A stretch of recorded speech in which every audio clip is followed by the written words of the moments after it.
Good afternoon. I'd like to get started. Hello, my name is June Casey, and I'm here on behalf of the Harvard Law School Library to welcome you to our third book talk in our spring faculty book talk series. We're here today with Professor David Kennedy to celebrate his new book, A World of Struggle: How Power, Law, and Expertise Shape Global Political Economy. And I just want to let you know we have the Harvard Law School Coop in the back of the room here to sell copies of the book today, and Professor Kennedy will be available for a few minutes after 1 o'clock to sign copies of the book, to autograph them for you, or if you can't stay, he'll be able to sign them in his office. So I'd like to also thank today the Dean's Office for today's lunch, and I encourage you all to enjoy our refreshments while we listen to today's discussion. Just as a quick note, today's talk will be recorded on video, so please note that if you ask any questions at the end of the talk, they will be part of the recording. The Law School's Communications Office makes the video recordings available on the Law School's YouTube channel approximately a week after the book talk is finished. So Professor David Kennedy is the Manley O. Hudson Professor of Law at HLS, and he's also the director of the Institute for Global Law and Policy. He is joined by a number of Harvard Law School panelists, William Fisher, who is the WilmerHale Professor of Intellectual Property Law and Faculty Director of the Berkman Center for Internet and Society. He is joined by Janet Halley, who is the Royall Professor of Law, and we're also joined by Professor Samuel Moyn, Professor of Law, and Professor Lucie White, Lewis Horvitz Professor of Law. I'd also like you to note that we have flyers on the tables here announcing the other book talks in our series, but we're missing one that was just added this past week. I'd like to bring attention to the fact that on Wednesday, April 20th, we're having a talk by Professor David Wilkins for his new book entitled Diversity in Practice, Race, Gender, and Class in Legal Professional Careers. And he will be joined by Robert Nelson, who is from the American Bar Foundation, Professor of Sociology and Law at Northwestern University. So with no further ado, I will turn the microphone over to our esteemed panel. Thank you again for coming today. Well, good afternoon. Thanks very much. There's something unbelievably wonderful about this, so I want to just stand here for a second and enjoy it. It's great when you write a book and then friends and colleagues agree to take the time to read it and give you their reflections on it, and people are interested. So it's wonderful writing, and it's even more wonderful to be read. So thank you, Terry, Janet, Sam, Lucie, thank you very much, and thanks also to the library and to June. I thought I'd present a few of the thoughts that are in the book before we hear from the other panelists, so that folks who come to it new have some idea what's being discussed. The book, in broad strokes, develops three big themes. First, a picture of the international situation, a way to think about global political economy. Secondly, a proposal for thinking about the power of knowledge and the work of expertise in the world, a story about what we might think of as technocracy or managerialism and how it actually functions in the world today. And third, a story about what law has to do with those things. Law's distributive role first in global political and economic life, but also its articulative and performative power in the struggles that people have with one another. So let me say a few things about each theme. Which in each of them I develop by using examples from things that I've taught here, actually. So there's a thanks also to students who have helped me think them through. So examples from economic development, human rights, international law, human rights law, law of warfare, and so on. So theme one, I try to reframe the international situation less as an order or a system than as a place of continual struggle, and that's how you get the title, World of Struggle. And here I try to differ a little bit from the emphasis in many of the social sciences who draw pictures of the global order, who start with conflict a lot of the time, a Hobbesian state of nature or a competitive market like Adam Smith and so on, and then they struggle to explain how actually it turns out, nevertheless, everything is well ordered by a balance of power or an invisible hand or some kind of equilibrium theory. And my thought is to keep the struggle on the table and to downplay the extent to which it is surpassed by or displaced by one or another kind of order, partly because arguing about order is one of the things that people do when they struggle with each other.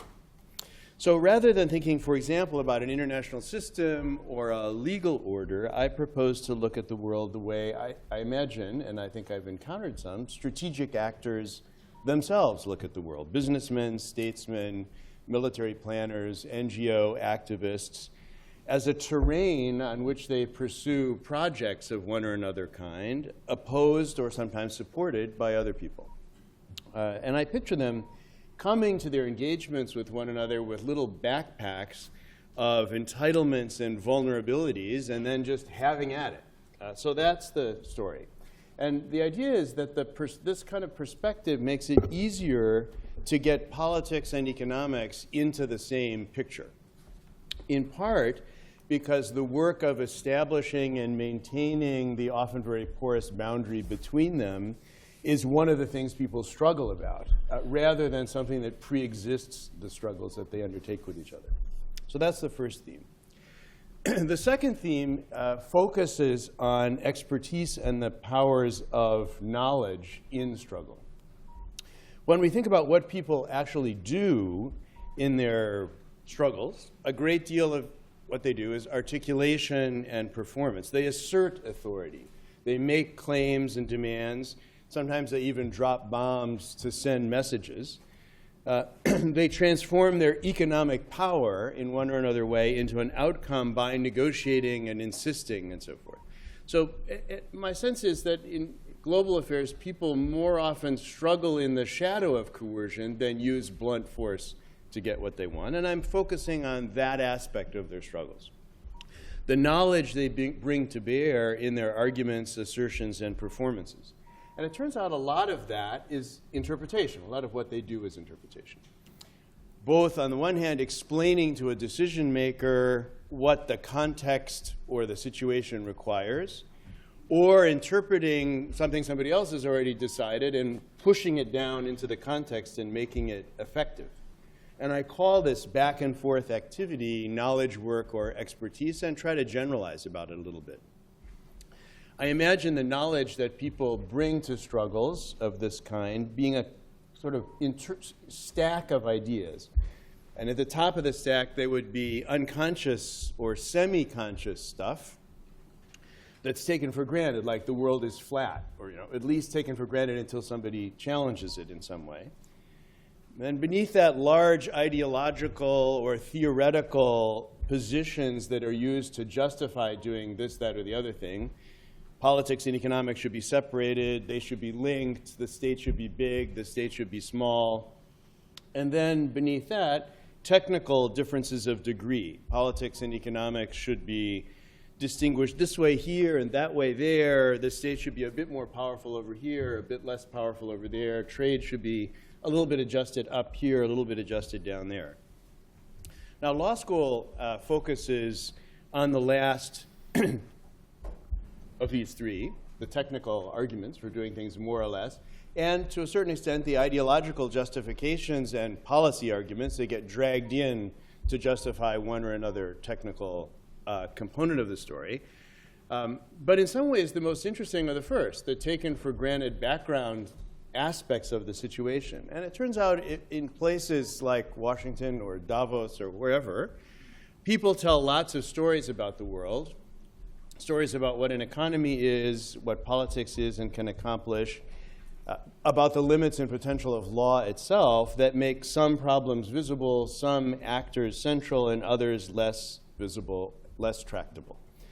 The ideological and technical work that we focus on in the legal field goes forward then in the shadow of these background understandings, and I try to describe or evoke some sense of how each of these levels influences the other.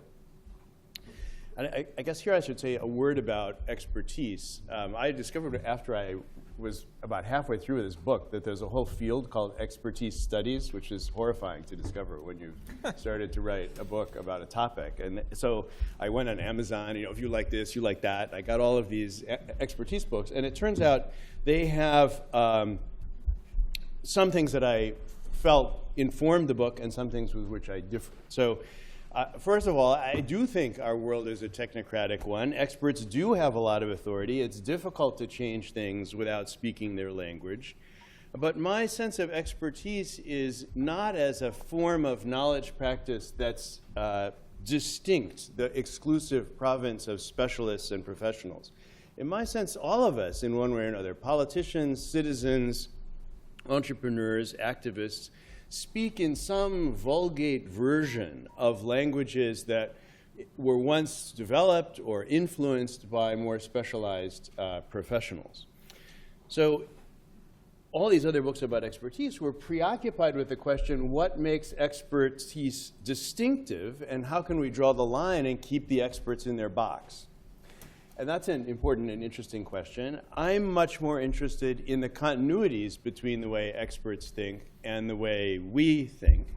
And I tend to see expert knowledge as human knowledge, a blend of conscious, unconscious, and wholly unconscious things, full of tensions, contradictions, inhabited by people who speak strategically about what they claim to know or to think.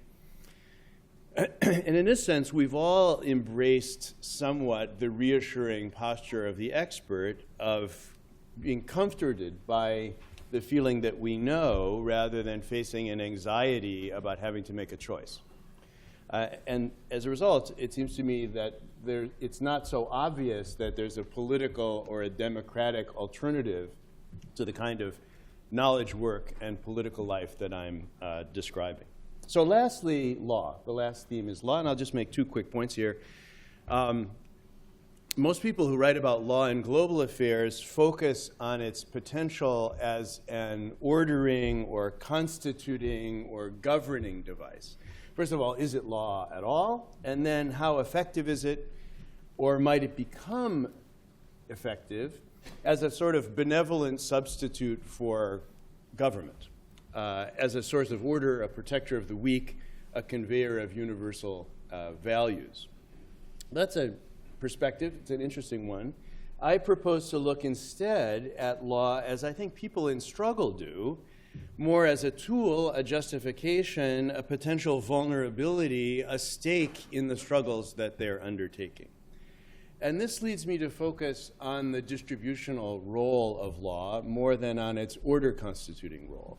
It's quite striking, actually, how understudied in the international law literature the distributive role of law actually is. How is it that legal rules, arguments, institutions make it possible for some people to capture and retain the gains, the rents from economic activities, and exclude others on the global stage? How do legal arrangements help to consolidate the relative powers of some groups, industries, regions, generating centers and peripheries, supporting the establishment and operations of dynamics between centers and peripheries? How is it that some people upgrade their positions in global value chains and other people find themselves downgraded by global value chains? What has law got to do with those kinds of questions? And the second thing that strikes me about law is that as I've explored its distributional role, I've been struck by an interesting aspect of contemporary global legal operation, which has a corollary in some other fields that I've looked at. Namely, as law has become more diverse and plural, it's also become more prevalent. And I propose this as a kind of axiom of sophisticated global expertise. The less decisive, determinative, or univocal an expert vocabulary, the more prevalent it becomes. Now, in some ways, this makes sense. Law's malleability both encourages lots of different people to assert their interests as legal rights, even when those interests oppose each other quite dramatically. And a plastic and malleable vocabulary provides lots of different avenues for settlement and arrangements of a variety of kinds. The result is a legal vocabulary today at the global level that's a gigantic hodgepodge of different norms and arguments widely available, both for confident ethical assertion, I'm right, and also for strategic pragmatism of a variety of kinds. So what to make of that? Well, one result, it seems to me, is what I think of as a kind of sophisticated sensibility among people who practice and work with law at the global level. And this observation of the relative sophistication of global legal operators helped me to think through and revise an idea that I actually first heard in law school. It was something Roberto Unger said when I took his course in my first year, and it turned out he later wrote it down. He described late 20th century expert rule as the, quote, work of a priesthood that had lost their faith and kept their jobs. It's a ringing, famous Roberto phrase. They stood in tedious embarrassment before cold altars, he said. Now, the more I've thought about this over the 40 years since then, I think he just misunderstands the contemporary practices of faith among those who manage the world. Governance by expertise is rule through ruthless struggle among experts who have retained their faith and expanded their jobs. And it's just that theirs is an ecumenical, eclectic, and disenchanted faith. But it's also a very appealing one. At once practical and promising, recognizing the world as it is with eyes firmly planted on a world that someday might be. Its altars are, in that sense, anything but cold. Its practical powers and hopeful promise make every year an opportunity for modest reform, and no year likely to change anything very significantly. And that, I think, is the triumph and the tragedy of global rule by expertise. I look forward to your comments. Thank you.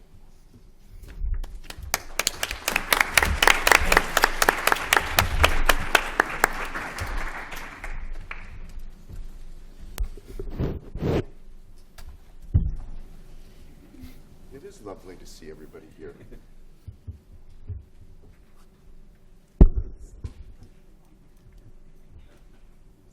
No, I'm not showing anything. Oh, you want to make it go away? Oh. Oh, the wrong book. You could impersonate him. That's all right. That's it.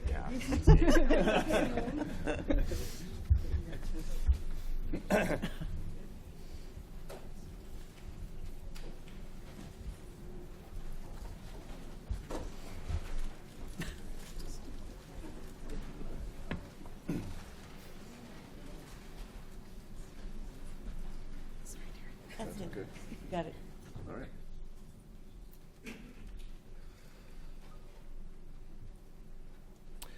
So this is a great book.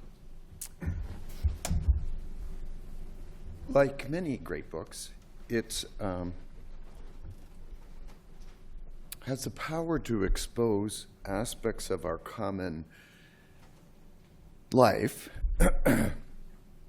aspects that help allocate power, prestige, wealth, but that previously we didn't see. Especially illuminating for me was the relationship between what David here describes as part 2 and part 3, the expertise part and the law part. By chance, I spent a fair amount of my time recently attempting to adjust the aspects of the legal system that contribute to the death of 6 million people a year from infectious diseases. So that has obliged me to come into contact with activists, human rights activists, executives in major pharmaceutical firms, and now David's format becomes evident. And in between is a large group of experts of a particular sort, exemplified perhaps by the lawyers, most of them, and policymakers who are in the Office of Science and Technology Policy in the White House. They approach this human catastrophe, a Holocaust every year, as a technical problem. how can we adjust a system of incentives so as to stimulate innovative activity, move it in the right direction? And that language has spilled into the surrounding spaces. So no longer do the pharmaceutical executives defend their positions primarily on the grounds of appropriately inherited power or wealth, but they do so in the language of incentives in economics. And the human rights activists, for their part, now seem obliged not merely to point out the fruits of injustice, but to participate in the language of policymaking and efficiency. Another indication, perhaps, of the power of David's argument is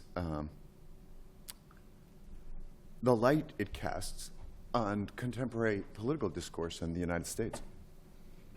So why exactly is Donald Trump scorned by elites across the political spectrum? Why would Mitt Romney denounce Trump, not Cruz? Well, one possibility revealed by this book is that Trump alone is unwilling to talk this language. Everybody else is talking it. He's not. It's this, not Trump's racism, misogyny, mendacity, crude ambition, that makes him a loathsome to the elite. After all, those traits are not unique. It's his unwillingness to speak the language. So a most recent example of this came in the last debate when he was asked by one of the questioners, what if the troops refuse your order to kill the families of terrorists because they recognize it's illegal?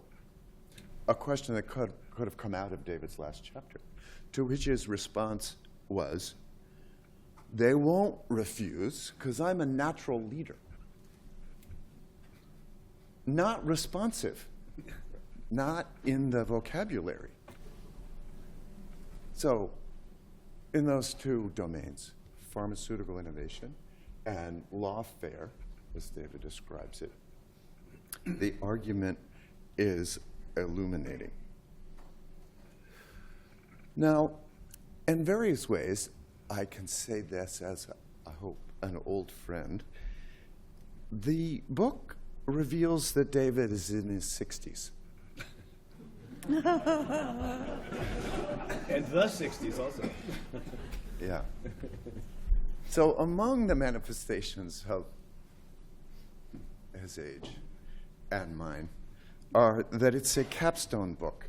It draws together an extraordinary amount of material, the fruits of a whole lot of reading, teaching, thinking, and travel. Travel in the best sense, not talking tourism here. Another respect in which it's a book of one's 60s is that it's neither angry nor earnest. Now, David has never been particularly earnest, but he has been angry. And this is not an angry book. There's some irony in it, to be sure, but it's bemused, not sarcastic. So I would pose for David one comment, the only aspect of the book about which I have doubts, and one question. Here's the comment. You repeatedly describe in these various settings doubled consciousness, the ability of the practitioners of this combination of knowledge production and power struggle to exhibit apparent faith in the discourse they've developed and skepticism about it. The old being in and out of the game simultaneously. I'm not so sure that it's as ubiquitous a posture. That at least in my experience, the further you get from the academic setting, the less doubled is the consciousness of the practitioners of this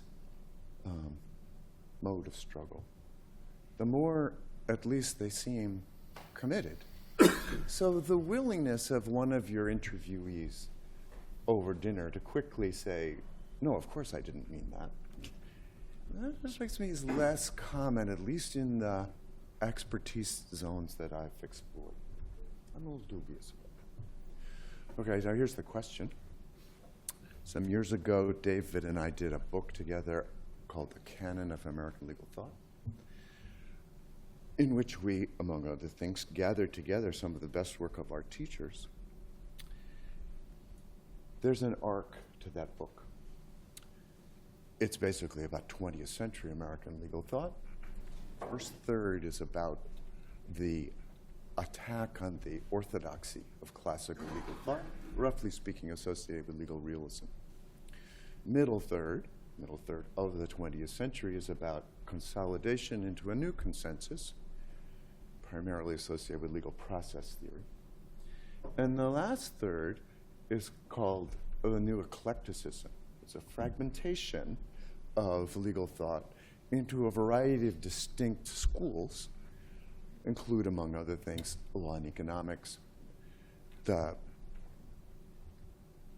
deontological liberalism of Ronald Dworkin and so forth, and critical legal studies and critical race theory. So the question, probably obvious, is your book is in part a book about legal theory. The last third is about legal theory.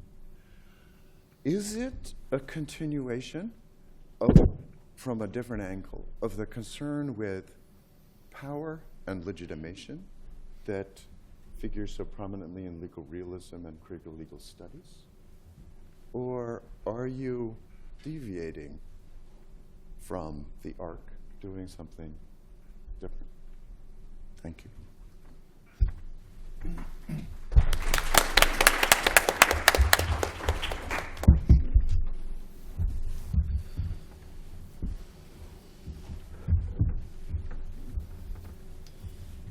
It's tempting to stop right now and hear what David would have to say about that. Those two great questions. I hope we'll get back to them. I agree, this is a great book. It's also a great read. I just couldn't put it down. I recommend it to you just for that alone. I'm going to explore one question that's of persistent concern to me in the question, and that I teach a lot and that I engage with students a lot about, and that is, what is critique? How do you know when you're doing it? What would it feel like to be doing it? And I'm going to walk through some steps that David takes on the way towards, a performance of that, that kind of engagement. He starts with the idea, or I don't know about starts, but I start with the idea that the focus of the book is not on rule by deciders, the decision makers at the apex, but by the experts. And that includes us. That includes the people he trains. That includes the people we aspire to be. We want in, and we work hard to get in. And he does that visibly through the book. There are a lot of little anecdotes here and there, but you can also get this, capstone sense of his having done a lot of that, and seen he has immersed. He has been there. He has passed, as it were, as one of us. And that has led him to see the immense numerosity of experts, the many levels at which expertise operates, from the highest level of incentive constructing in the pharmaceuticals industry to the woman whose sister is killed by a drone and who knows to articulate universal human rights norms about it. and maybe even before she thinks of that. He speaks of special knowledge made real, and so there's a really wonderful aspect of the book which is about the concrete material reality of knowledge and the ability of knowledge to move what I think we would all concede are material things around. A difficult stretch to achieve.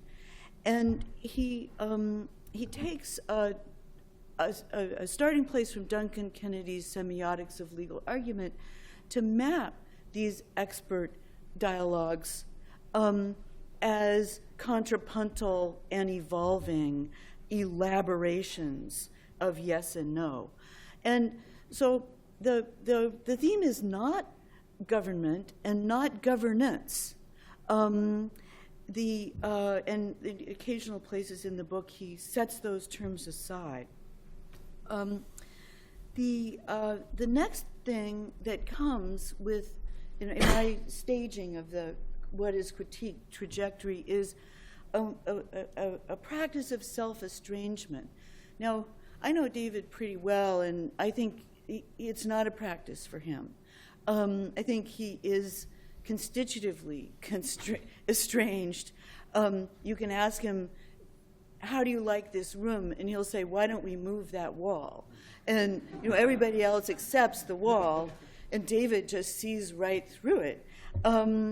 And so there's a constant part of the mind that he's funneling into this book, which is how to see it otherwise. And there comes in the contrast between system and struggle. Not system, not convergence, not rationality, not the exceptionalism of conflict, but rather conflict 24/7, conflict wall-to-wall, conflict ubiquitous, even of those who concede and yield space. And the next step, maybe this doesn't seem next to you, but it's helpful for me to put them this way. I think this is chapter 2, so it comes pretty early, is doing a distributional analysis, starting with the players who are involved in conflict. Changing perspective from the expert to the players in conflict, seeing it from the point of view of those in conflict, and experiencing as much as possible the distribution of costs and benefits among them. One of the things that makes the book so dazzling is his detailed sense of the plurality of sites of struggle in any one domain, so that he's able to show you the multiple ways across global fights that this struggle is engaged. And he puts experts not where they would, according to the expert literature, like to be, but above it, but in it. So that, back to the semiotics of legal argument, in that work, arguments have agency. Arguments are like us. They're alive. And I've always been struck by the difference between people for whom arguments are tools, arguments are right, and people for whom arguments are alive. They have some kind of vitality of their own, and I see that in the book. I'm going to just quickly list some additional steps in the distributional analysis. Coercion is modal, not exceptional. The idea of the backpacks of knowledge, that players come into the game with backpacks of legal rules, with backpacks of legal arguments, with backpacks of legitimacies, that they implicitly have to kind of whip out and deploy and tuck back away and revert to their status as players. The idea of inside and outside, which I think one of the things, Terry called it the old inside and outside, but one thing I wanted to add to it was that David constantly sees the trend of the outside into the inside. The semiotics of legal expertise that he's describing are sophisticated and disenchanted in part because they're allophagic. They can absorb almost anything, which makes critique very difficult. So pragmatic critique comes to human rights absorbs pragmatic critique, so that it becomes a dyadic field, but managing the difference between the universal and the pragmatic. The ideas of background work and common sense, the way in which the known, the specifically consciously known, it masks the background that he's looking for, that he sees, that is then disappeared even further into common sense, into what you don't need to say because it's assumed. And that, I find, the what would it feel like if we stopped assuming the world was round? You know, what about this room would we stop knowing? That would be the common sense of it's round, and I think of it as a classic move in critique to try to see that. The movement of the book again and again towards the end of each chapter, and not like earlier work by David to reach it only at the end of the book, but each chapter moves in this direction, is towards what these dynamics in which he's immersed and alienated himself simultaneously, the things they leave out, the effects, the consequences, the tipping points towards inequality, the pervasiveness of the unknown. Put those together, and he calls, and this is more towards the end of the book, for a move from faith to existence. I think his own Protestant tradition is an existential tradition. So for him, that's not moving away from the faith in which he was raised, but into it. And in existence, we are existing. We are deciding. He spoke today about choice with the anxiety that it brings about, not the confidence, but the anxiety of choice. And he speaks towards the end of the book, I think, quite beautifully and helpfully about trying to invoke a sense of responsibility for the struggle with all of its costs and benefits, for the language in which we are going to be creators, for the damage it does, but more radically for the possibility that we could see it otherwise. And I just wonder, this would be a question if you're willing to take one, how permanently outside is that? Can that too be absorbed into the knowledge that you describe in development economics, in human rights, and in the pervasive legality of the violence of war? Okay, thank you very much. Thank you, David. So if this mic works, I'll just stay here. This is a masterful book. It's a monumental book. I laughed, I cried. Everyone should read it, and you should really rush over and get your copy so that you have one by the end of the day. I'm going to converge with Janet, but in a somewhat different direction, focusing on what after this account of expert work and the politics of knowledge we do. So David begins his epilogue with the following sentence: "As a law professor, I train experts." And my colleagues have been doing so for a while. I've just started.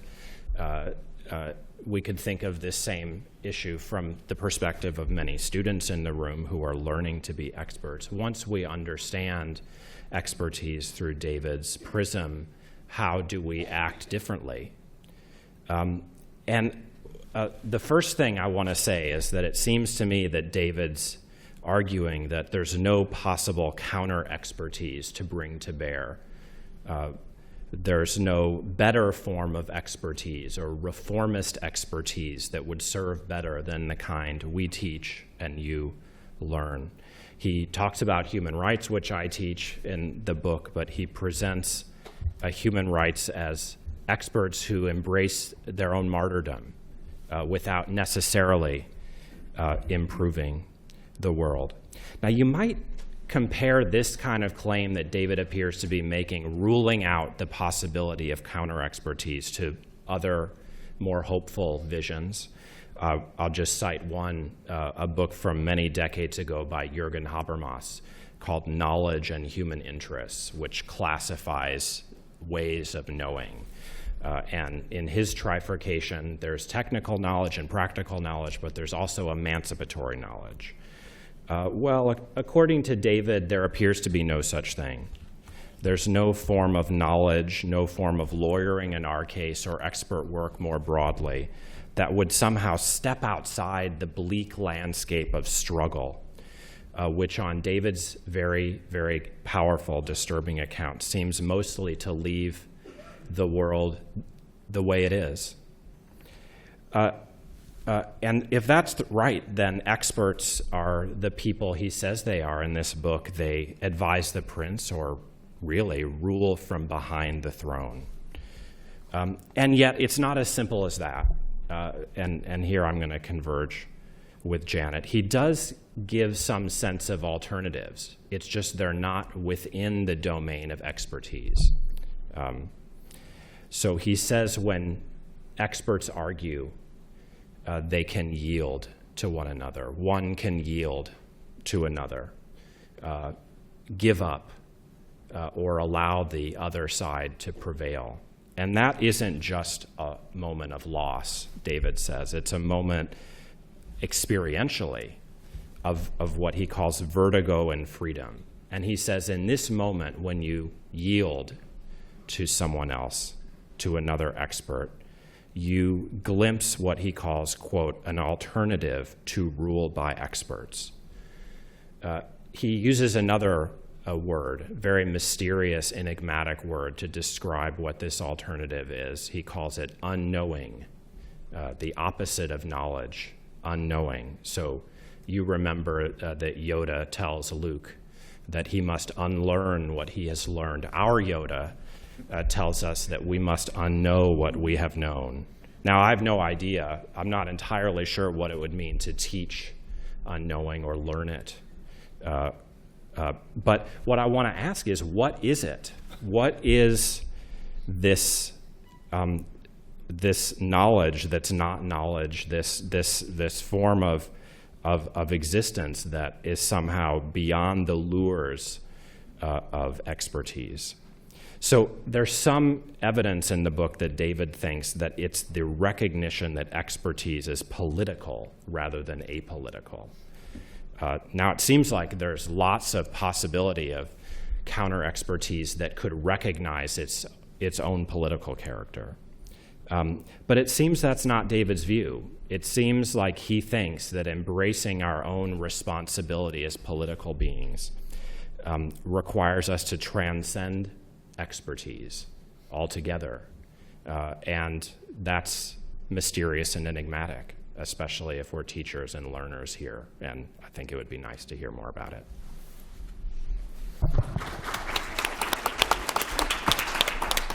Nice work. Great. I just got back from my very first experience inside one of the IFIs, the Bretton Woods institutions, and I felt myself clutching to David's book, literally, as the expertise was swirling around and through us like a great wind, with all sorts of neo-colonial projects in its wake.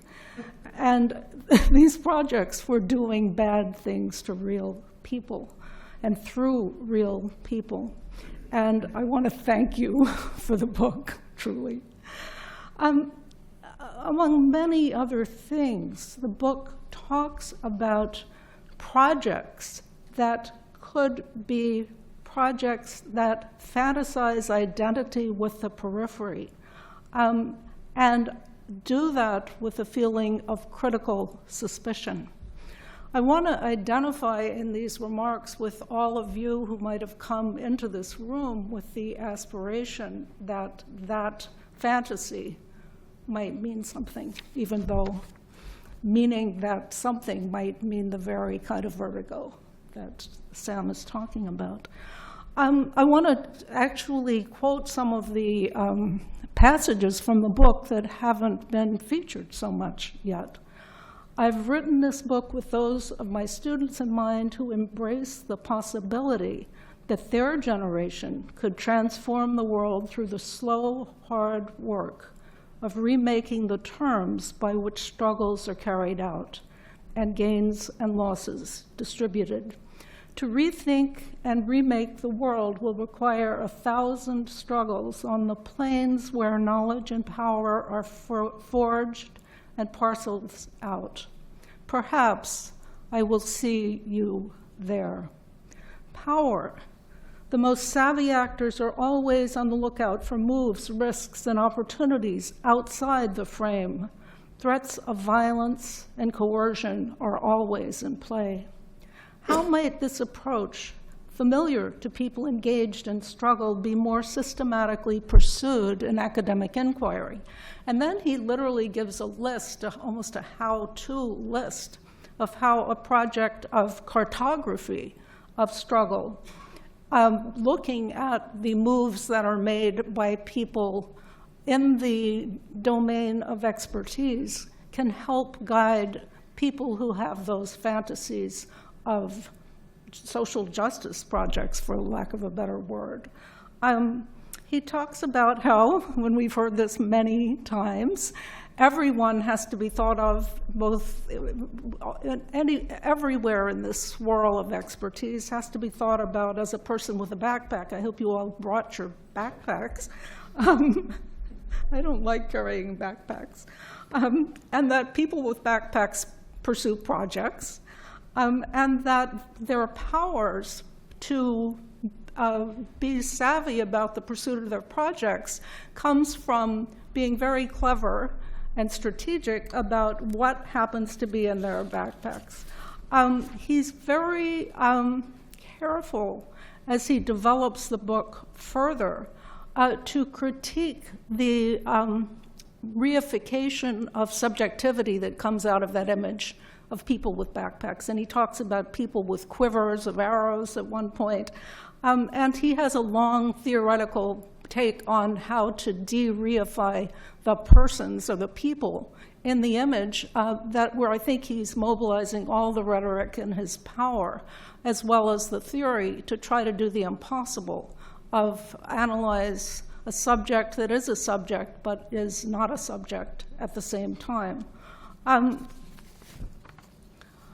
I think that what he does here is to try to have his cake and eat it too, in a sense. He tries to maintain the capacity of the persons with projects to play with the swirling passions that are both within and without them, without losing some edgy power to handle the fire. And here I think he's really skirting with a Freudian or critical Freudian notion of subjectivity as the subjectivity of a political actor. And I think that's an interesting project, but I think that ultimately he can't pull that off because the violence, the fire that has to be opened up for the political projects can't ultimately be contained. I want at this point, and I'm keeping my comments very brief in light of the time, to make 3 comments and a preface. First of all, I want to echo everything everybody has said. This is an absolutely remarkably stunning, beautiful book. The insights just jump out at you in every page. You have to read it, not for the overall coherence of it, but just because it's a stunning tour de force in creativity and just sheer brilliance. But I want to make 3 comments. First of all, about the lived experience of people that we most associate with the enactment of expertise as we think about it in ordinary language. And I'm thinking back to the people in the World Bank, whether the altars are hot or cold, whether they're disenchanted or enchanted, still is hard to figure out. But it does seem like a tragic situation, because I think a lot of people, and here's where I think we're in a situation different than the fantasies of peripheral projects. I think a lot of people, certainly us among us,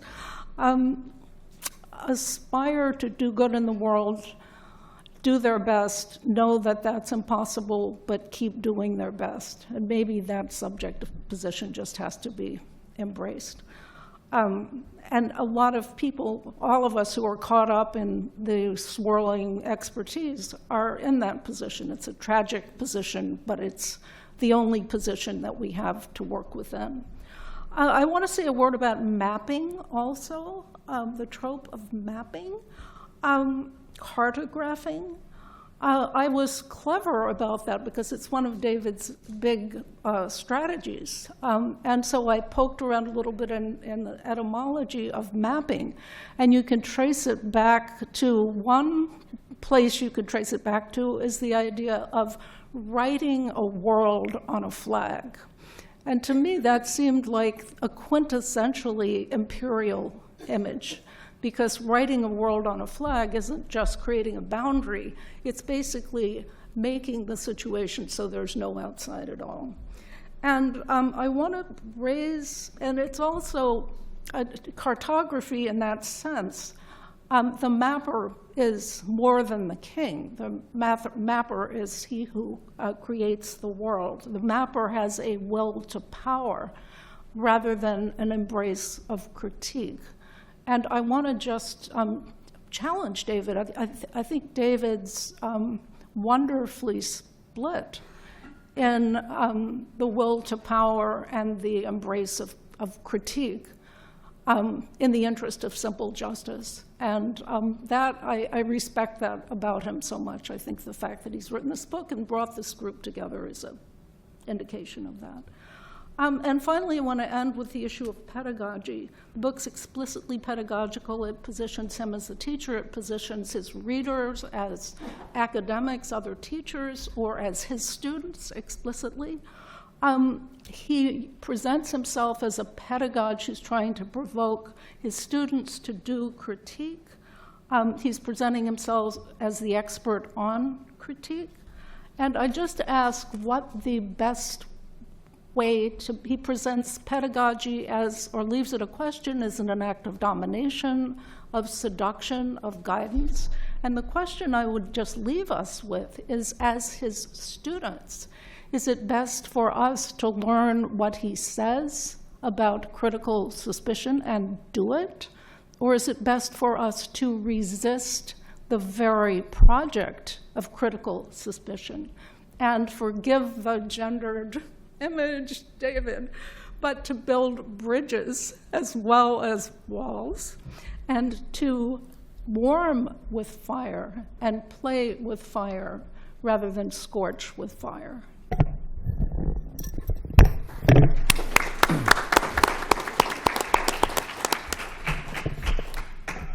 Well, thank you. So many conversations to be had, and I hope conversations with other people in other settings and with each of you who've been friends for a long time about this and other things. Let me say one quick thing about each point, because I think we really don't have much time left. So, Terry, I do think people are pretty doubled, but they manage their doubledness in a way that sometimes makes them sincere about both of its halves. The example here would be incredibly sincere about their ethical pronouncements, and then in another setting, when they're in the field rather than headquarters, or when they're talking to you at lunch rather than when they're doing the other thing, being extremely pragmatic. They may not realize that those two things are the opposite sensibility, and they may not have internalized their doubledness, but I think there's that sometimes also going on. In terms of the trajectory of the canon, I see it as, yes, concerned with power and legitimacy as the thrust of its interest, but trying to be a theory of eclecticism. So is it possible to theorize in a general way about the situation of a moment in which we've passed through the eclecticism of the last third, let's say, of the 20th century, and every law student comes in thinking, I have to learn all these things. None of them are right, obviously. I need to know law and economics, I need to know this, I need to know that, I need to know how to do them all rather than how to be any of them is part of what's going on. I want to put Janet and Sam together a little bit and focus on this question of yielding and what's outside, what the unknowing looks like in some way, and how to produce it. I don't have the idea of emancipatory knowledge. It is very self-consciously against Habermas in exactly that way, and I think it is that what I'm aiming for is what Janet describes as this different kind of doubledness of being immersed and also critical and alienated from the situation. That has something also to do with the situation you feel you're in when you suddenly think the thing you thought was right is wrong, and you yield, and you don't know quite what's right, and in that vertiginous moment you have some kind of human experience that I want to try to focus on.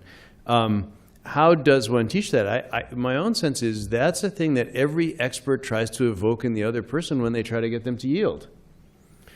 So it's not an uncommon, weirdo, mysterious thing that you can only have in oddball churches. It's the kind of thing that is a goal of a great deal of practical activity, is to create in the person who is immersed the experience that they are de-immersed and therefore pliable to you. That doesn't mean that they're persuaded right away. You first have to loosen them up. So teaching people to be good loosener-uppers through whatever, Socratic dialogue or whatever, I see teaching as creating the experience of loosening rather than creating the experience of knowing. And I don't think it's that wild and weird and crazy. It seems to me it's an everyday occurrence that I'd like to get us to validate a little bit more. And I do want to have my cake and eat it too, for sure.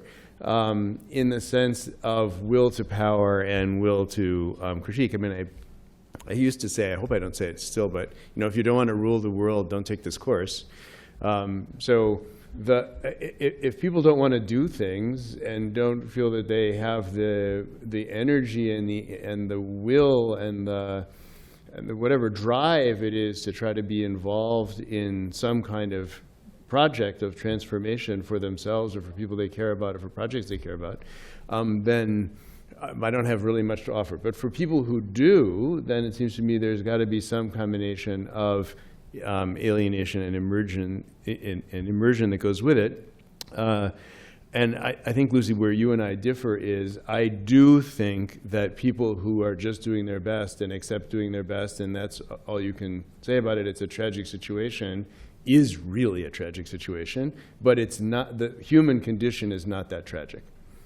That acceptance of no exit is a kind of resignation that I'm trying to resist, and I hope that we would resist, and I know that you in your own activities have also tried to resist.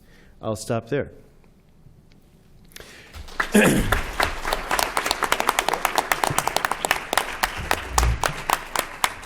Professor Kennedy, we're right at 1 o'clock, but do you want to try to take at least one I question do from whatever the I'm told. So if Okay. people need to leave, they should leave. I'm happy to take a couple of questions if people have things they want to say. Yeah, Sam, thanks. Bye-bye. Okay, See you. okay. Great. Any questions? Raise your hand high so I can see you. You guys have 5 minutes? 10 minutes? Oh, yeah. Thank you, Professor. Hi. I really like the talk and the book. And just a quick question.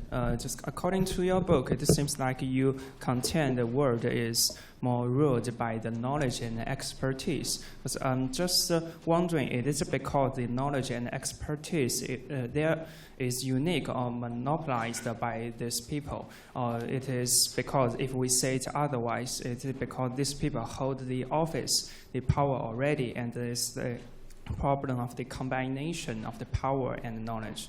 Thank you. Yes. So I think exactly that. So I think that I don't think there is such a thing as expertise. I think I would focus on an expertise effect.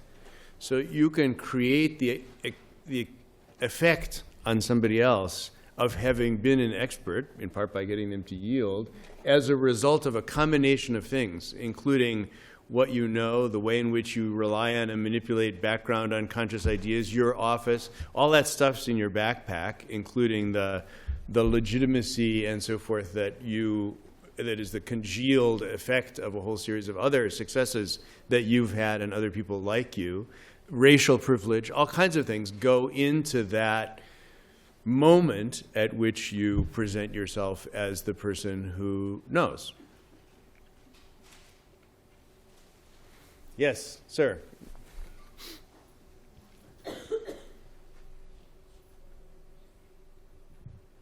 Thanks. Jed Schwartz, Somerville.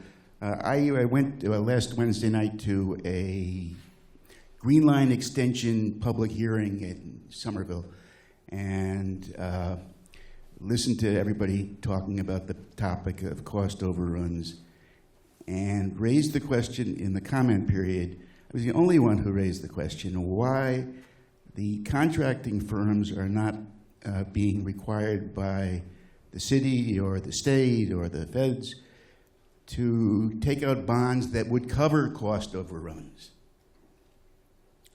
And there was no answer. I have been thinking about the problem of corporate, contracting cost overruns for years, and it never occurred to me that this mechanism might be available. I haven't been to law school. I did some paralegal work, studies. But I had a conversation about this with my brother-in-law, who has a law degree from Columbia.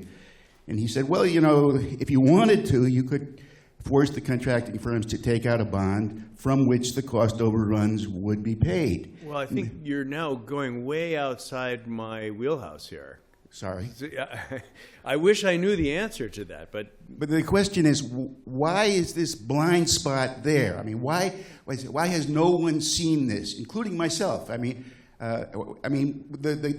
country is beset by corporate overruns. The Defense Department, everywhere. I mean, that's probably one of the reasons why the Republicans are unwilling to fund infrastructure repairs. This seems to me the misuse, exactly what you're talking about, the misuse of expertise, the misuse and abuse of expertise.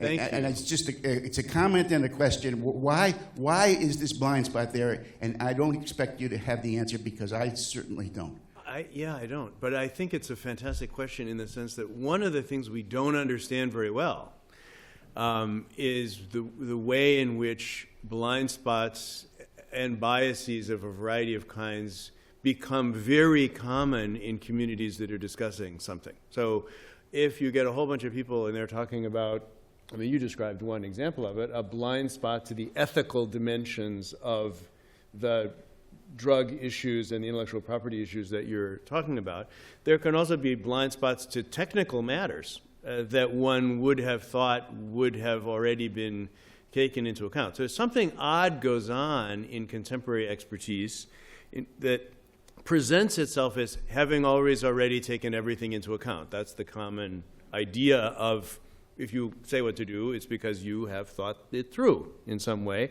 And that's one of the reasons that the expert vernaculars become so capacious and suck everything up, because they're willing to take everything on and think everything through and make it part of their argument in a very plastic way, and yet some things get left out. So it is an enduring puzzle, and you're right to bring our attention to it. Thanks. One more. One more? Yeah.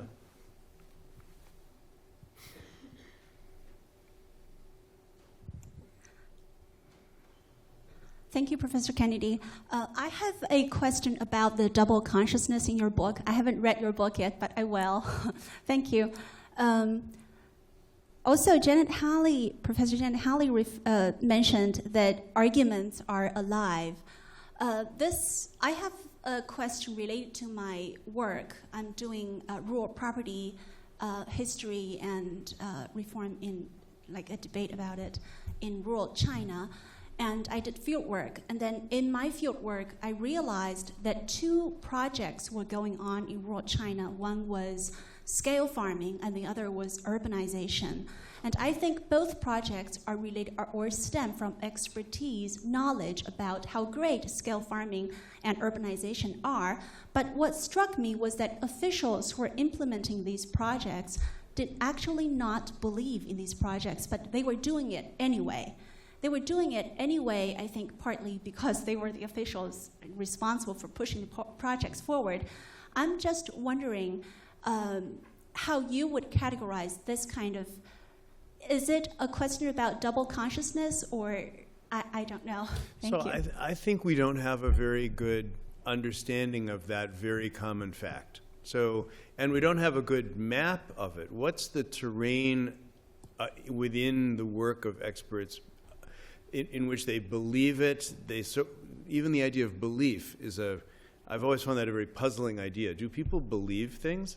Or do they come to embody them? Or what relationship do people have to things about which we say they believe it and then they also don't believe it? It seems to me people inhabit their own proposals across a range of levels of enthusiasm, willingness to commit, openness to a variety of other contending possibilities, and are very often with their own projects almost as if they were performing those projects, as if they were somehow giving the best imitation they could of being an expert or a presidential candidate or a mayor or whatever. And then other times we say they're really embodied. So I think that there's a whole terrain of investigation that your kind of work of taking a very specific situation and some particular officials and trying to figure out what is going on in the relationships that they have to their own ideas and projects. How do they differ? Is there a kind of anthropology of it? Is there a sociology of it? Does it depend on the size of the city and so on? I think that would be a really fantastic thing to try to understand better, especially if we're going to then try to change what experts do in order to make the world better. We can't imagine that they're automatons just giving rise or giving effect to their belief. They're very complicated human players with complex relationships to their own practices. Thank you, everybody, and thank you all. It was wonderful. Thank you.